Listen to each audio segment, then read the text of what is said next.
नमस्कार, आप देख रहे हैं न्यूज़ ग्राउंड जीरो। मैं हूं पंकज सोनी और मेरे साथ इस समय है जाने माने निर्देशक जगदीश शर्मा जी। मैं आपको बताना चाहता हूं कि जो सागर शहर है वो अन्वेषण थिएटर ग्रुप के लिए भी जाना जाता है और ये आने वाली जो 27 दिसंबर की तारीख है, इसको अन्वेषण अपने 30 साल पूरे करेगा, जो अपने आप में एक रेयरेस्ट ऑफ द रेयर बात है। मतलब किसी भी शहर में कोई थिएटर ग्रुप होता है, आप थिएटर समझते हैं, और 30 साल थिएटर चलाना ये अपने आप में एक बहुत बड़ी बात है। दूसरी बड़ी बात यह है कि विशुद्ध रंगमंच के लिए ये मंच प्रयोग होता है और कोई नेता आज तक इस मंच पर नहीं चढ़ा, क्योंकि जो सागर का अन्वेषण है वो ये मानता है कि दर्शक के बीच में कोई व्यवधान ना हो, किसी किस्म की एक ऐसा व्यतिक्रम ना हो। दर्शक अगर यहाँ नाटक देखने आया है तो उसे नाटक ही देखने मिले। तो कुल मिला के एक ऐसा थिएटर ग्रुप जो अपनी पहचान न केवल सागर बुंदेलखंड बल्कि देश भर में स्थापित कर चुका है। हम जगदीश शर्मा जी से बात करेंगे क्योंकि गौर जयंती के अवसर पर 5 दिवसीय नाटक का आयोजन शुरू हो रहा है, नाट्य मंचन का आयोजन शुरू हो रहा है। क्या खास होगा, क्या सब कुछ होगा, हम उनसे जानेंगे। जगदीश जी, आपका बहुत स्वागत है। मैंने थोड़ी भूमिका ज़्यादा लंबी कर दी क्योंकि अन्वेषण से मुझे भी बड़ा प्यार है और मैं लंबे समय से जुड़ा हूँ। जानना चाहते हैं कि क्या इस बार करने जा रहे हैं, क्या दर्शकों को नया मिलेगा और क्यों नाटक देखे जाने चाहिए। बहुत शुक्रिया पंकज भाई, कोई भूमिका लंबी नहीं है। आप अन्वेषण के दर्शक हैं पहले से, तो इसलिए आपकी जो भूमिका है वो न्याय संगत बनती है। लगभग 30 साल की यात्रा में अन्वेषण ने कई आयोजन किए, एक से एक नाट्य प्रस्तुतियाँ दी, नाट्य समारोह किए। इसी श्रृंखला में 24 से 28 नवंबर, मतलब कल से अगले 5 दिन रविंद्र भवन में 5 नाटकों का फेस्टिवल आयोजित हो रहा है, जिसमें भोपाल, जबलपुर, इंदौर, कटनी और एक सागर के 5 अलग अलग शो होंगे। और पांचों नाटक अलग अलग तरह के हैं, कोई भी 2 नाटक एक तरह के नहीं हैं। पांचों नाटकों की जो कथा वस्तु है वो बिल्कुल अलग अलग है। और मेरा ऐसा ख्याल है कि जो भी दर्शक इन 5 नाटकों को देखेगा, निश्चित तौर पे उसको बहुत आनंद आएगा। तो आपके माध्यम से, ग्राउंड ज़ीरो के माध्यम से मैं तमाम दर्शकों से ये अपील करूंगा कि वो समय निकालें, आएँ, देखें और इसका आनंद लें। अन्वेषण के बारे में भी बताइए कि ये इतना यूनिक कैसे बन पाया है और इस समय आप क्या भूमिका में हैं यहाँ। अन्वेषण 1992 में सागर विश्वविद्यालय में जब मैं स्टूडेंट था तो हम 10-15 लोगों ने मिलके इसको बनाया था। और अन्वेषण की सबसे महत्वपूर्ण भूमिका ये है जो कि हर सफल संगठन की होती है। संगठन मतलब एक से ज़्यादा आदमी, एक से ज़्यादा समर्पित आदमी। 30 साल अगर अन्वेषण सफलतापूर्वक चला है, आज भी चल रहा है, तो उसके पीछे सिर्फ और सिर्फ उन तमाम कलाकारों की, संगठन से जुड़े सदस्यों का समर्पण भाव है, ईमानदारी से मेहनत है, जो इन 30 सालों में जुड़े रहे। किसी ने 1 नाटक किया, किसी ने 2 किए, कोई 30 साल पहले दिन से लेके आज तक साथ में हैं। कुछ कलाकार जो उस समय हम लोग जुड़े थे, उनकी संतानें आज अन्वेषण के साथ काम कर रही हैं। कुछ कलाकार अभी ऐसे महत्वपूर्ण भूमिकाओं का निर्वहन कर रहे हैं अन्वेषण में, जो जब अन्वेषण बना था तब वो पैदा भी नहीं हुए थे, उनकी पैदाइश अन्वेषण के बाद है। तो किसी भी संगठन की सफलता, जहाँ तक मेरी समझ है, उसके सदस्यों, उनकी ईमानदारी पूर्वक मेहनत और समर्पण पर ही साबित होती है। अन्वेषण ने जो भी किया है, इसका पूरा का पूरा श्रेय इन 30 सालों में जितने लोग भी रहे हैं अन्वेषण के बैनर तले, जिन लोगों ने भी काम किया है, उनकी मेहनत, उनके समर्पण को ही जाता है। आपके कुछ उसूल रहे हैं, ये जो आपने पूरा अन्वेषण बनाया, वो क्या मोटे मोटे उसूल बनाए आपने जिन पे आज भी अन्वेषण चल रहा है। उसमें एक्चुअली जब ये शुरू किया था उससे पहले कुछ सिद्धांत हम लोगों ने पढ़े। मुकेश तिवारी जो मेरे बाल सखा हैं, आशुतोष राणा जो हम लोग साथ में पढ़े यूनिवर्सिटी में, तो हम लोगों ने फेस्टिवल से ही थिएटर शुरू किया था, जो यूनिवर्सिटी में फेस्टिवल होते हैं।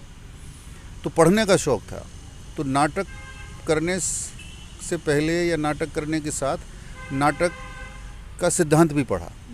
तो सिद्धांत में कुछ चीज़ें आई कि ये करना चाहिए। नाटक बहुत ही गंभीर कला है, गंभीर गंभीर विषय मंच पे दिखाए जाते हैं और सउद्देश्य होते हैं, कथ्य होता है उसमें। जो भी देखने आता है, रंगमंच का ये उद्देश्य है कि जो भी दर्शक देखने आए वो वैचारिक तौर पे कुछ वहाँ से लेके जाए जो कि समाज में काम आए, व्यक्ति के अपने पर्सनैलिटी में काम आए, परिवारों में काम आए। इस तरह के कुछ सुदृढ़ विचार रंगमंच के माध्यम से प्रेषित होते हैं। तो उसमें नाटक से पहले या नाटक के बाद किसी तरह की भाषणबाजी हो, कोई लोग आए, बहुत सारी औपचारिकताएं हों, तो जो कथ्य है नाटक का, जो कहना चाह रहे हैं नाटक के माध्यम से, वो डिस्टर्ब होता है, वो अवरुद्ध होता है। तो दर्शक आया नाटक देखने हैं, और नाटक के बाद हम लोगों ने पता चला 15 मिनट का एक आयोजन कर लिया जिसमें एक नेता आया तो उसने भाषण भी दिए, और हमने खुद संस्था वालों ने कुछ केक काट लिए, दिए जला लिए, जो कि देखा गया है। तो उसमें नाटक का जो कथ्य है वो डिस्टर्ब होता है। तो सिद्धांततः ऐसा नहीं करना चाहिए। अन्वेषण ने शुरू से, पहले दिन से लेके आज तक, बहुत कभी रेयर ऐसा मौका आया हो जब कभी ऐसा हुआ हो, बहुत मजबूरी रही हो कि वो टूटा हो, अदरवाइज़ टूटा नहीं है, आज भी नहीं टूटा। इसमें कौन ऐसे विशिष्ट लोग हैं, आने वाले हैं? जैसे चूँकि नाटक से जुड़े लोग हैं तो कौन आएंगे, क्या क्या और होगा, अन्य चीज़ें जो उसमें क्या क्या होंगी जो लोगों के लिए पसंद आएंगी इस फेस्टिवल में? ये 5 दिन का फेस्टिवल है। उसमें पहला नाटक जो है वो भोपाल से आ रहा है, भोपाल थिएटर्स परफॉर्म करेगा। हास्य नाटक है भाग अबंती भाग, जिसके डायरेक्टर हैं राजीव वर्मा जी, बहुत सीनियर आदमी हैं, फिल्म एक्टर हैं। मैंने प्यार किया, हम आपके हैं कौन, ऐसे कई वो भी आ रहे हैं। वो डायरेक्टर हैं उस नाटक के। उनका अपना बहुत पुराना ग्रुप है, भोपाल से हैं वो। उनकी पत्नी उसमें एक्ट करती हैं, जो जया बच्चन जी की सिस्टर हैं। वो अमिताभ बच्चन साहब के साड़ू हैं एक तरह से। तो जया जी की जो बहन है, सगी बहन, वो उसमें एक्ट करती हैं, और उनके जो पतिदेव हैं राजीव वर्मा जी, वो उसके डायरेक्टर हैं।